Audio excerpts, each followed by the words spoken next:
Merci beaucoup. Merci aux organisateurs, organisatrices de ce séminaire, de ces web séminaires. Donc, je vais vous parler aujourd'hui, et ça va faire un peu écho évidemment à la première étude qui a été présentée par Elodie tout à l'heure, à cette question du droit aux relations personnelles des résidents en EHPAD.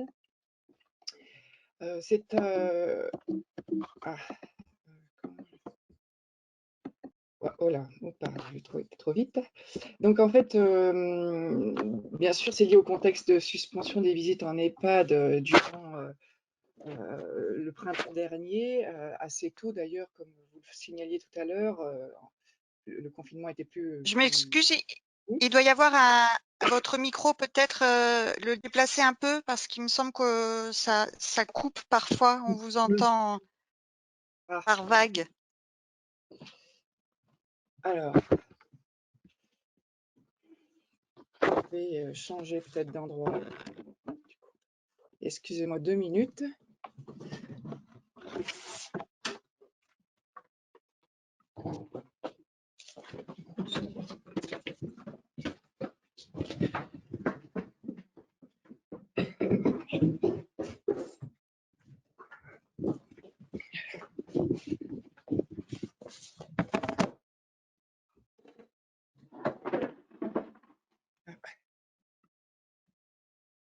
Alors, je ne sais pas si là vous allez mieux m'entendre, j'espère.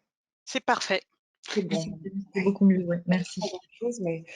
Donc c'est un travail en fait qui est un travail théorique justement, à la différence de ce qui est présenté aujourd'hui, puisque c'est un travail que j'ai mené avec ma collègue Stéphanie Renard, qui est maître de conférence en droit public à l'Université de Bretagne Sud. Et donc c'est un travail, on va dire, transdisciplinaire en droit, entre le droit privé et le droit public, et que nous avons mené en fait pendant le confinement, pour tout dire. Je vous ai mis en introduction les 2 papiers que nous avons écrits, d'une part à propos du confinement spécifique aux personnes âgées. J'y reviendrai peut-être en conclusion si j'ai le temps.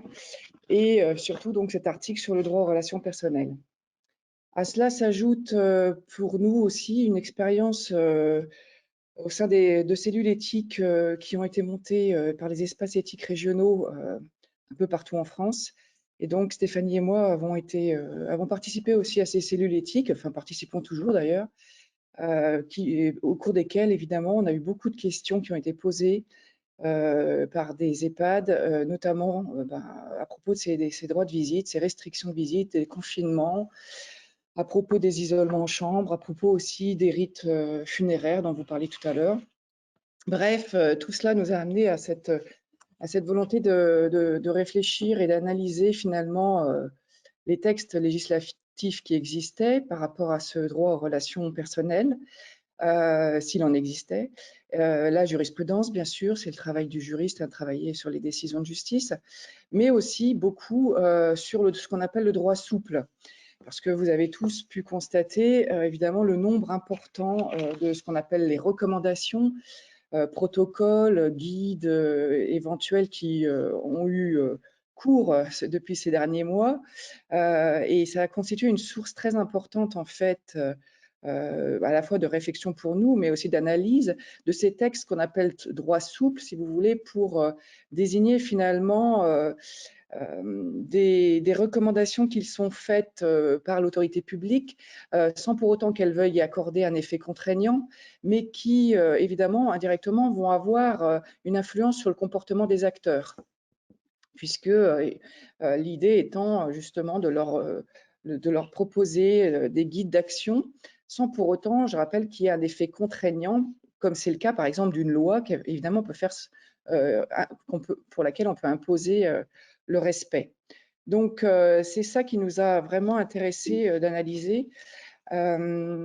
Alors, d'abord, justement, au tout départ, le ministère de la Santé a saisi, vous le savez, le Comité consultatif national d'éthique, qui a donc rendu un premier avis le 30 mars à propos, justement, de ces confinements, on va dire, préventifs des résidents des EHPAD.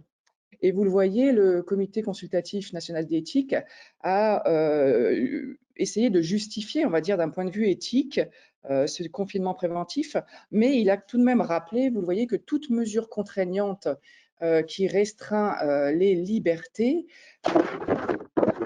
doit, et notamment la liberté d'aller et venir, doit nécessairement être limitée dans le temps, proportionnée, ce sont évidemment toujours ces critères qu'on retrouve, et adéquate aux situations individuelles.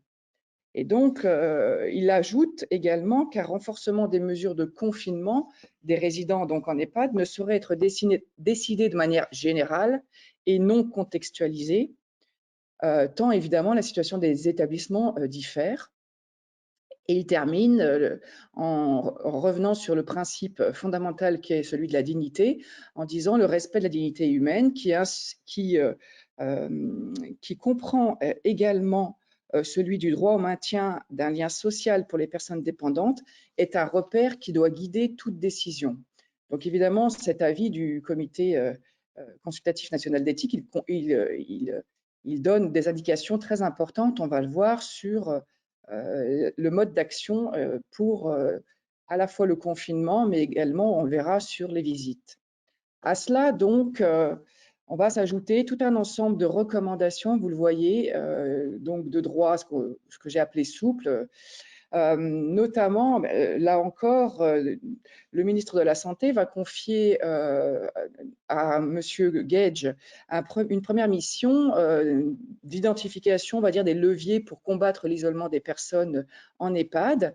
Et donc, M. Gage va rendre un premier rapport, vous voyez, en avril, dans lequel il va justement conclure que sur le retentissement délétère du confinement, du point de vue psychologique et physique pour de nombreux résidents, et donc préconiser le retour des familles, voire des bénévoles.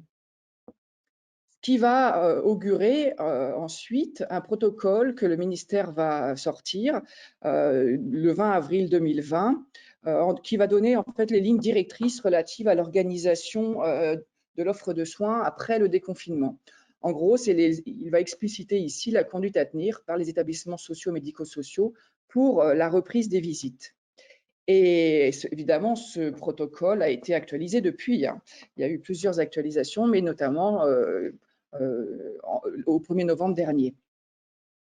Et dans ces protocoles, donc, il est rappelé qu'il revient en fait au directeur d'établissement de décider des mesures applicables localement, puisque ça relève de leur pouvoir de direction, après concertation, c'est la recommandation qui est faite, après concertation collégiale avec l'équipe soignante et en particulier donc les médecins coordonnateurs et en fonction bien sûr de la situation sanitaire de l'établissement, encore une fois dans le respect des préconisations locales délivrées par les ARS, par les agences régionales de santé et les préfectures. Donc ça veut dire ici qu'il appartient toujours à chaque direction d'établissement en fait de veiller à concilier à la protection sanitaire des résidents et des soignants avec le rétablissement des visites ou le maintien des visites en l'occurrence. Par suite, donc on s'est tout de même interrogé sur finalement quels étaient les fondements de ce droit aux relations personnelles des résidents en EHPAD. Est-ce qu'il existait, quels étaient ces fondements juridiques, hein, je veux dire, et surtout dans quelles conditions et quels étaient les questionnements qui avaient eu lieu pour la mise en œuvre de ce droit aux relations personnelles dans les EHPAD. Donc, s'agissant des fondements, on va voir que le droit aux relations personnelles des personnes vivant en institution est une véritable liberté fondamentale qui elle-même est fondée sur deux libertés, on le verra. Mais on verra que la protection effective de ces droits aux relations personnelles dans le contexte évidemment épidémique pose pas mal de questions juridiques et éthiques qui sont liées notamment au respect de la vie privée des résidents, mais aussi à celle de leurs proches. Donc, d'abord, s'agissant des fondements de ce droit aux relations personnelles et familiales, il faut savoir tout d'abord que dans le Code de l'action sociale et des familles, qui régit, si vous voulez, l'ensemble des droits des usagers de ces EHPAD et des fonctionnements des EHPAD, eh bien, on ne trouve pas ce droit n'est pas garanti expressément, si vous voulez. C'est pas comme pour certaines autres catégories de la population, je pense par exemple aux enfants et aux parents, pour lesquels évidemment on a des textes précis sur le droit aux relations personnelles et familiales. Ici, pour le sujet âgé ou pour l'usager en tout cas des ESMS, il n'y a pas de garantie expresse de ce droit. Pour autant, en fait, ce droit aux relations personnelles et familiales, c'est, on va le voir, une composante essentielle, tout d'abord, du droit au respect de la vie privée, et puis c'est une condition de la garantie du droit à la protection de la santé.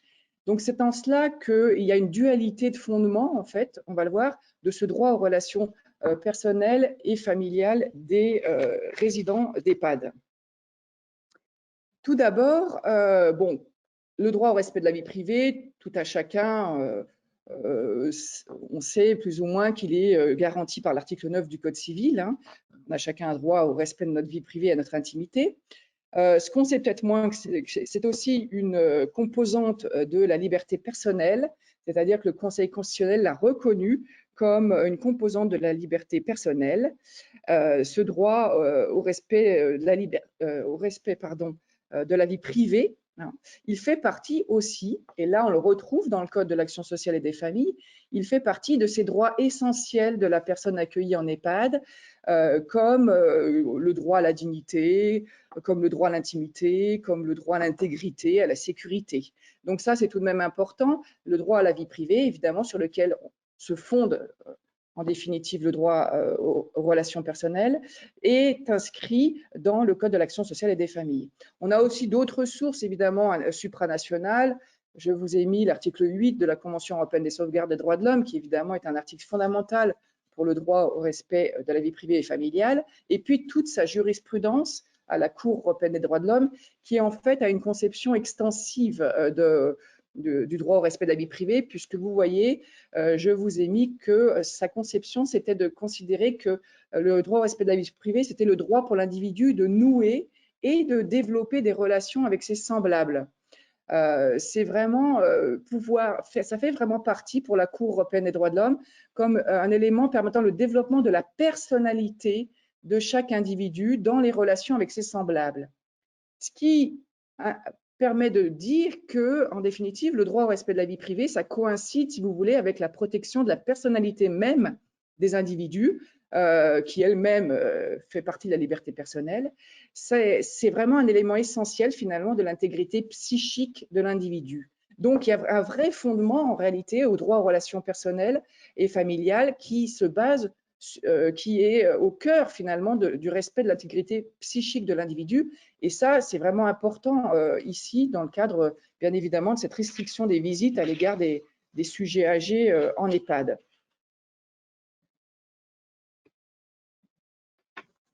Malgré cela, il faut bien évidemment être conscient du fait que ce droit, il va devoir être concilié avec les nécessités d'organisation de services au sein des EHPAD, évidemment, le maintien de l'ordre public et surtout la protection de la santé publique.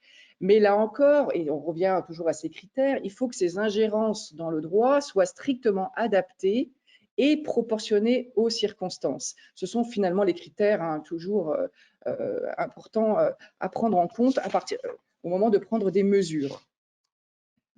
Et là, je voudrais faire la différence entre le droit aux relations personnelles dont je parle avec le droit des résidents malades de voir leurs proches avant le décès, puisque c'est évidemment aussi quelque chose qui a été très important et qui est toujours très important, mais notamment pendant le confinement. Évidemment, ici, le fondement n'est pas le même. En réalité, ces deux droits ne disposent ni du même fondement, ni de la même fonction. Vous le voyez, en fait, le droit pour une personne âgée de revoir ses proches avant son décès se rattache à un impératif de sauvegarde de la dignité du mourant. Et de l'apaisement en fait des souffrances physiques comme psychiques. Alors que le droit aux relations personnelles et familiales dont je parle ici, il va au-delà finalement de la protection, il va au-delà au sens où il fait la protection de la vie de la personne, ici entendu comme sa vie privée, mais aussi sa vie psychique et sa vie biologique. puisqu'on sait que l'isolement et la désocialisation sont des facteurs de diminution de l'espérance de vie. Donc ici, c'est vraiment ce premier fondement sur lequel se base ce droit, c'est le droit au respect de la vie privée. Mais comme je l'ai dit, ce droit aux relations personnelles, on peut lui trouver un second fondement qui est, comme on vient un petit peu de l'entrevoir, la garantie du droit à la protection de la santé. Alors, vous savez que le droit à la protection de la santé, il est consacré par la Constitution, en tout cas le préambule de la Constitution de 1946, mais il est aussi consacré comme un droit fondamental depuis la loi Kouchner du 4 mars 2002, puisqu'il est reconnu au bénéfice de toute personne. Et enfin, on a bien sûr un article qui est souvent cité dans les décisions actuellement, c'est l'article L1110-1 du Code de la santé publique qui reconnaît ce droit à la protection de la santé pour tout à chacun. Et évidemment, excusez-moi, je me permets juste de vous indiquer qu'il vous reste 2-3 minutes. D'accord. Donc ici, ce droit à la protection de la santé, il a évidemment un impact important pour considérer les mesures qui vont être prises par les EHPAD dans la restriction et aussi dans le desserrement des restrictions, plus exactement. Puisque il faut évidemment, vous le voyez ici, toujours faire la réflexion à cette double condition entre ce qui est nécessaire et adapté, mais aussi proportionné, et tenir compte également des impératifs de sécurité sanitaire. Donc, c'est pour ça qu'à partir du 20 avril 2020, on a eu un rétablissement des droits de visite et d'hébergement dans les EHPAD. Et alors ici, ce rétablissement, il s'est accompagné de difficultés au plan pratique de mise en œuvre, puisque là encore, rien n'est dit dans les établissements médico-sociaux sur le droit de recevoir des visites, mis à part que ça doit être favorisé. Et donc, là encore, on a dû se référer à ce droit souple et notamment les protocoles du 20 avril 2020, où on a tout d'abord dit qu'il fallait prioriser la reprise des visites pour les résidents dont la santé physique et mentale avait été impactée, et puis qu'il fallait essayer de faire une évaluation gérontologique, psychomédico-sociale de ceux qui en avaient en réalité au départ le plus besoin, en quelque sorte.